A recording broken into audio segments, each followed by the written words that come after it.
That girl who broke your heart or cheated on you, just ignore her. The most powerful move that you can make is ignore her. You try to make her scared of you. That's not going to work. The powerful move is to completely ignore her because you're on your ascent. She is likely on her descent. She likely has no intention of improving herself, no intention of becoming richer, no intention of becoming better looking. Time is against her. As she gets older, she's going to lose her looks. You're going to continue your accent, and she's going to have to watch you for the rest of her life be the man that she could have been with, that she's no longer good enough for. The best thing that you can do is simply ignore her. That's the powerful move. Someone hit me up and said, this has happened to me. I'm like, good. No, what do you mean good? It's terrible.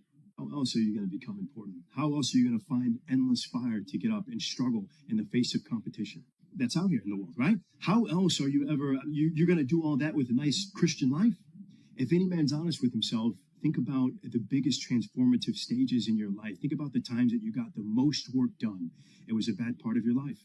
You were heartbroken, or you lost a house, or you broke, or whatever.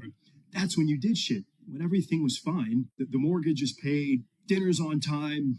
It's kind of doop-de-doop-de-doo, little by little, do a little bit of work, do a little bit of relax. But the big events come from trauma. This is it. It's a cheat code, right? It's a cheat code to climb the mountain. So when I get a message or somebody hits me up, my wife left me, I'm devastated. I say, I understand. I completely understand how hard it can be to lose a woman that you've given your entire life to. And you've been done so many nice things. And then because of one thing you did, her innate, absolutely insane level of ungratefulness has turned her bitter, and she now talks to you like she hates you over one thing you've done after thousands of efforts, showing how dedicated you are to her. And even now that you're prepared to die for her, she doesn't give a shit about you. I understand that pain. But my answer is good. Still good. Now take all of that pain, instead of hit me up, become the type of man that women don't leave, then you win. Heartbreak is the most fantastic motivator on the planet. If people hit me up and say they're heartbroken, there's that degree of revenge and vengeance, and that can only be achieved through being so successful, so monumentally important that she can't forget you. You can't sleep. You can't even concentrate. Your whole mind's a mess. That's the perfect time to train, get in the gym. I mentioned heartbreak because it's what every man goes through at some point in time. If you're a man who has his heart broken, why did this happen? You have to know the why to prevent it from happening. You have to analyze the scenario and learn from it. When you look at your bad or previous relationships with women that went wrong, you can sit there and go, okay, this went wrong, but what did she teach me? She taught me that I'm emotionally affectable. She taught me that if she ignores me, she gets more attention than if she's nice to me. You have to sit here and analyze all the lessons, and you have to implement them. It's the same with absolutely everything. As a man, you have to be accountable for absolutely everything. Everything that happens is your fault. You made her leave you. You did, whether you like it or not. You are the reason she became so cold. You are the reason she doesn't listen anymore. You are the reason she's so arrogant all of a sudden. You are. You may not have identified why yet, but if you identify why, then you can get into your next relationship healed and understanding what you did wrong and learn from it. That's what you have to do. Most of the men don't want to have that self-accountability. They want to blame the women. No, you have to blame yourself. I actually truly believe that women in their hearts, unless they're completely corrupted by society, women just want to love and be loved and feel safe. That's what they want. They want a man that they can look at and truly know he makes the decisions, and I trust him to make the decisions, and I love him for that, and I respect him for that. That's what they truly want. When a woman starts turning on you, it's usually because she doesn't trust you for some reason. She doesn't trust your judgment. If she starts to doubt your judgment, how can she truly love you? You're the protector. You're the provider. If a woman's going cold on you, you have to sit there and go, okay, she doesn't trust my judgment. What have I done that made her doubt me? It's not her fault. It's your fault. Every single time a woman leaves you as a man is your fault, always. Even if a richer, more successful, more alpha man stole her from you, it's still your fault because you need to be like him. It's always 100% your fault. First things first is that going through a breakup sucks. Every single man, no matter what they say, understands how bad it is to go through a breakup and understands how heartbreak is like. It's difficult, it's not easy. And I'd like to argue that men feel more heartbroken than women. I think it's true because one of the possessive element that we have, the idea of her being with someone else hurts more than the idea of you being with someone else to her. And secondly, because you have a lot less options in her than she has instantly. So I think that breakups are a lot worse for men than they are for women. And I understand how hard and difficult they can be. However, the unfortunate reality is that chasing her and being dedicated to her and saying that you're going to do whatever she wants, etc., is very unlikely to work. You have to look at the scenario you're in and make the best possible move. When you're heartbroken, when you're truly heartbroken, you can't even sleep, and your mind is constantly preoccupied. Instead of seeing that as a negative, you need to use it as a source of unlimited power. You have to just take the energy inside of you. Energy cannot be destroyed. It can only be converted. Whether it's heat into light, whether momentum into friction, or whatever, however you want to put it, right? It can only be converted from one form to another. And you have to look at that and understand that the sadness inside of you is energy. You can't destroy it, but you can convert it into something else which is constructive. And you're just going to have to suck it up and get over it.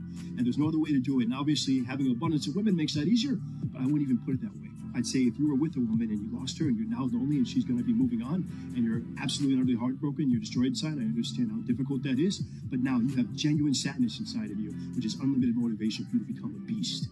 And by the time you're done becoming a beast, you won't care anymore. So if you really want to kill yourself, get bigger arms, get a six-pack. And then you'll realize after that happens, you don't give a shit about her anymore. That's just the way the world works. Let's say your wife breaks your heart. If you're not going to work, you can't sleep anymore. You're upset. She's running around with a new dude. You see her Instagram story. She's got some new guy. You're furious and you're angry and you're jealous and you're bitter. You're all of this inside of you, but you're not going to go to the gym and work hard and become so fantastically in shape and so rich and so powerful that no other girl ever leaves you again. You're not going to do that. What are you going to do then? Text her? Try to explain to her? She doesn't care. You can write the most perfect English. You can write the most beautiful words ever constructed. Forget Shakespeare. You can do it. Doesn't matter. She doesn't care. She just doesn't care. She's distracted. She forgot about you. So what are you going to do with all of that inside of you if it's not positive? Well, it's going to consume you. You're going to end up self-destructive. Or you're going to embarrass yourself. Or you're going to take all of that and put yourself in a position where it never happens to you again. Those are the choices. So what's the most intelligent choice to make? The cowards, they say they're afraid to lose her. Trump says it in The Art of the Deal in his book. If you're not prepared to walk away from the table, you cannot negotiate. And that is absolutely true in a relationship. If you are not prepared to get rid of her, then what are you negotiating? If you're not prepared to say, sorry, that's the red line, goodbye, then you don't have the negotiating position. You don't have one because you'll just say no, no, no, no forever, and you'll just stay forever. There has to be a line that you will not allow to be crossed. There has to be, right? And so many men are so scared of losing the girl. Men mess with me all the time. I need my girl to listen to me. I don't want to spoke up. I'm like, bro, if you're telling me there's no scenario in which you will leave her, I can't help you. Because I have people say to me all the time, oh, it's easy for you. Oh, no, I will tell you right now. I've walked away from women that I've loved with all my heart and women that I missed for months, but I never told them that I never texted them. I was a man about it. Being a man about things is not feeling things. It's being a man about it. Be a man about it. And she's not going to be the woman you need her to be. She has to go. It's actually very interesting, the masculine experience, because I like to believe that most men on the planet have lived a similar timeline. All of us as men experience similar human paradigm, and that is most men are born and you're not important, and then you fall in love with some girl in school, and then you realize that all the 19-year-olds that you want when you're 19 are with older dudes because they have cars, and you go through this experience of getting your heart broken and losing your girlfriend, or accept that you're going to have your heart broken forever. But some men decide to become so big and rich and powerful. You know why God made your girl leave you? Because he wanted to show you that you ain't shit, that you are human and that you're fallible and that you're very replaceable. So he decided to make you fall in love with the girl, and he decided to make her leave you. Now it is your job to look at your situation, understand what happened, and say, I understand, God, I deserve that. I'm glad she left me and I'm sad, and do something about it. Because if you refuse, if you ignore God's message, the next time you fall in love, guess what he's going to do? He's going to make her leave you. Every single man out here, if you're upset that your girl is leaving you, God is reminding you that you aren't worth shit. You need to get up and work so hard, is that even in the eyes of God, he is proud of you. God loves his creations, which show him their true potential and beauty. By getting up and trying and busting your ass and becoming a man of moral standing, he will reward you and bless you. So God just broke your heart on purpose to show you that the way you're living your life and the man that you are simply are not good enough. What have you changed since? You think God's going to forgive you for no reason and God's going to go, it's fine. He hasn't learned his lesson. He hasn't changed. He isn't even trying very hard. He's up and early in the gym. He isn't doing nothing. It's fine. Let's just let him fall in love. No, sir. This is going to repeat endlessly. It's a cycle that will never change until you take the message from God and become the man that you're supposed to be. You deserve what's happened to you. You deserve how you feel. All of it. What did we talk about earlier? How trauma can mold you, how trauma can be a fantastic thing. Heartbreak, sadness, these are all fantastic motivators. I'm telling you why they're fantastic motivators. A guy that's heartbroken, he has all the motivation in the world. He has the motivation. He just sometimes putting it in the wrong place. Life's going to hurt you, and how you use that pain is completely up to you. You can use that pain to galvanize yourself as a man and become a better man than you've ever been.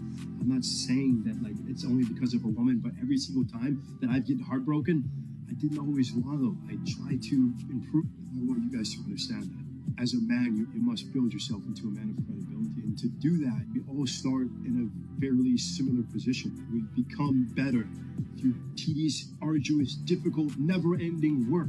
You don't want to waste your time. And there is a version of you in the world which is important, which is respected, which is rich, which is capable, which is charismatic and funny and interesting.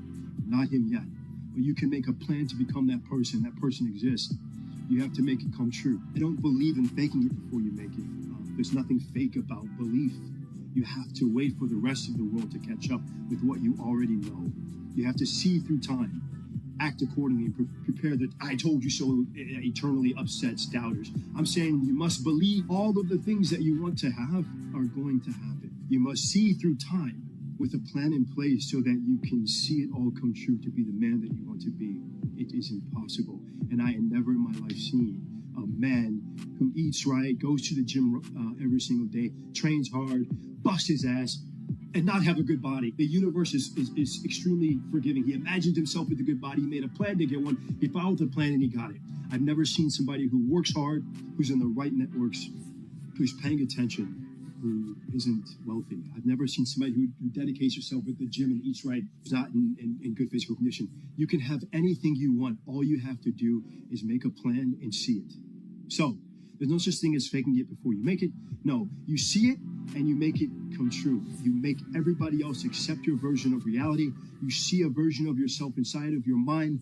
And when other people do not see it, when they look at you, you bend space and time and you change your outward projection that others view you exactly the way you see yourself. It is called belief. You must have a vision for who you could be. Use them. Those are tools and weapons to aid your ascension to greatness. Let me give you a thought experiment.